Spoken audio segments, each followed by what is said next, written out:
হাওড়ার শিবপুরে অবস্থিত আচার্য জগদীশচন্দ্র বসু ভারতীয় বোটানিক্যাল গার্ডেন হলো এক সুবিশাল ও প্রাচীন উদ্যান। এটি হুগলি নদীর তীরে অবস্থিত।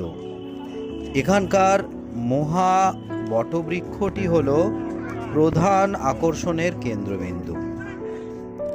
250 বছরেরও বেশি প্রাচীন এই বটবৃক্ষটি অলৌকিকভাবে আয়লা ঝড় থেকেও রক্ষা পেয়েছে।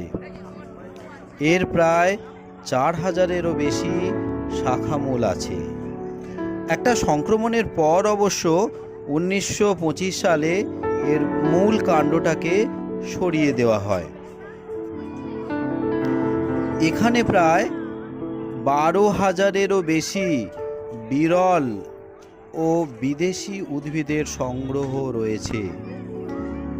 এছাড়াও নানান ধরনের মহামূল্যবান উদ্ভিদ যেমন মেহগিনি, লাল চন্দন, শ্বেতচন্দন, দারুচিনি, কফি প্রভৃতি উদ্ভিদের সংগ্রহ আপনি এখানে কিন্তু পাবেন।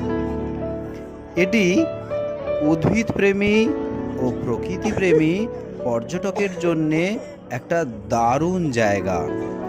এছাড়াও আপনি আপনার স্কুল পড়ুয়া সন্তানটিকে নিয়ে আসতে পারেন। সে একটা এখান থেকে অনন্য অভিজ্ঞতা লাভ করবে এবং বেশ খানিকটা মূল্যবান সময় এবং স্মৃতি সে এখান থেকে সংগ্রহ করতে পারবে।